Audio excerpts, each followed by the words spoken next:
the most flamboyant politicians in the world, Italian Prime Minister Silvio Berlusconi is under attack on all sides. There have been revelations of wild parties at his Rome residence. There were 20 girls there. It was like a harem. And allegations of cavorting with prostitutes. He loves women. But amid the sex scandals, there are more sinister suggestions of corruption and involvement with the mafia. I have no doubts that the mafia had a 30-year association with Berlusconi's companies. Through it all, Berlusconi stays in power, popular among huge sections of society. Silvio Berlusconi is not just a politician. He's a rock star. In Italy, he's like the Beatles. So what is the secret of his success? Viva la Lombardia! Viva l'Italia!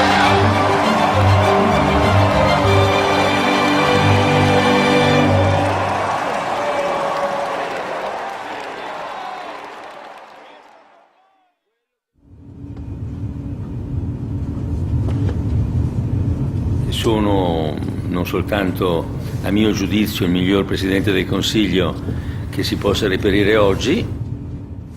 Io ho verificato tutto quello che hanno fatto gli altri Presidenti del Consiglio nella storia. Credo che non ci sia nessuno a cui io mi debba sentire inferiore. I'm returning to the country of my birth to understand how Silvio Berlusconi has stayed in power for so long and to see if he can survive. I haven't lived here for 25 years. Reading about him abroad, Berlusconi is regarded with curiosity and bemusement. It appears his life story is no ordinary tale, a drama full of dark mysteries, grand passions and comic moments. A uniquely Italian soap opera.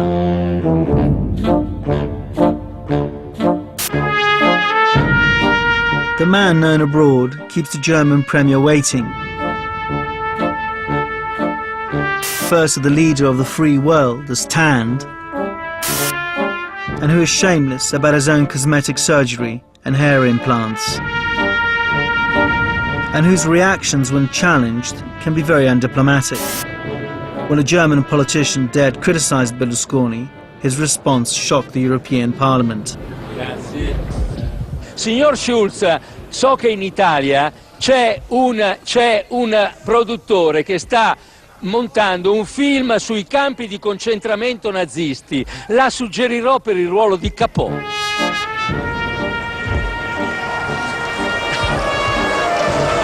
Lei è perfetto. In 2009, blunders gave way to scandals.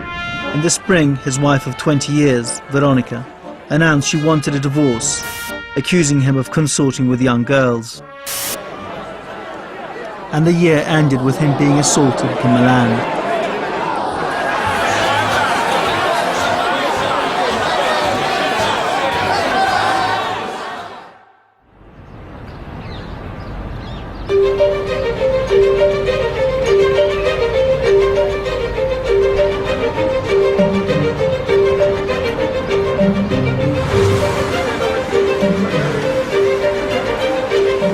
Berlusconi is almost halfway through his third term as Prime Minister, and his coalition enjoys a sizable majority.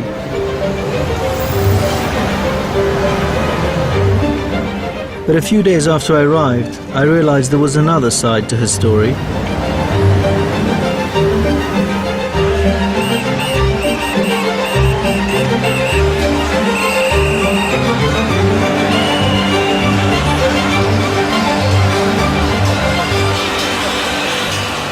This is Say No to Berlusconi Day. An estimated 200,000 people took to the streets of Rome.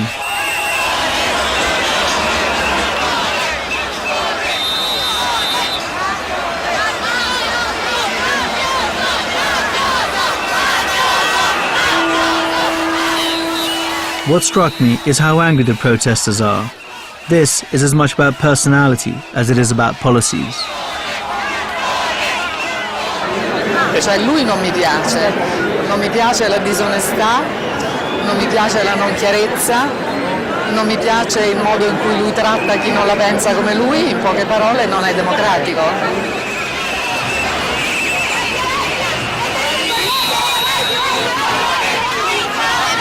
Ai suoi interessi, non pensa a noi cittadini, ai giovani, e ho paura del domani con Berlusconi.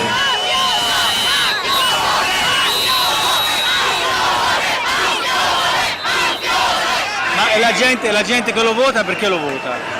Ah, guarda, io vengo da una famiglia poverissima, mi credi, papà era pastore e mamma era contadino. I miei parenti, tutti poveracci, votano tutti Berlusconi. Perché voti Berlusconi? Some here see Berlusconi's style as autocratic, evoking memories of fascism.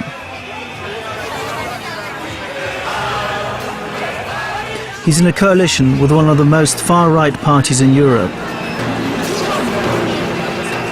Last year, they passed draconian anti-immigration laws. But more controversial is the apparent conflict of interest between Berlusconi's business affairs and his political power. Io sono qui semplicemente perché ritengo sbagliato il modo con cui si fa la politica in Italia, cioè attraverso la televisione controllata. Berlusconi has more control over his country's television than any other European leader. His companies own the 3 largest commercial networks. Today's demonstration barely made the news on his channels. Comuni, diamo subito il benvenuto a Silvio Berlusconi, Presidente del Consiglio e leader del Popolo della Libertà. Molte grazie. The Premier always has access to the airways whenever he chooses. He is, however, very careful about who he gives interviews to, especially when scandal is in the air. Matrix is a current affairs program on one of Berlusconi's channels, presented by a good friend of mine, Alessio Vinci. How's it going, mate? Good to see you coming in. Coming in. Got some wine and cheese for you. I respect Alessio as a serious journalist. I wanted to know his perceptions of Berlusconi when they met, and whether he regarded the leader as under siege. I've spoken to people who know him quite well, people who are at the top of the company that I work for, who often tell me he's alone. He's a man who sees that most of the people who surround him are people who need something from him. He feels that he has few friends, real friends, and he feels that out there are people who want to see him out of a job, possibly behind bars. This is a guy who has survived incredible amount of scandals and accusations, and he's still there.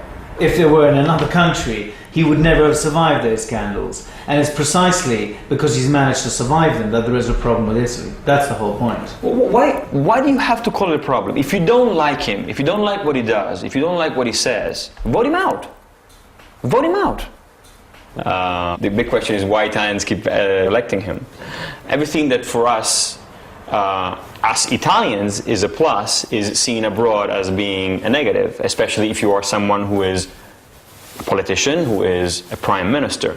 You know, most Italians like to dodge taxes. I don't know if most Italians, many Italians like to dodge taxes. Okay, if you're the prime minister, you dodge taxes. It is a bigger problem. To the Italians, it's all in one. It's the same thing.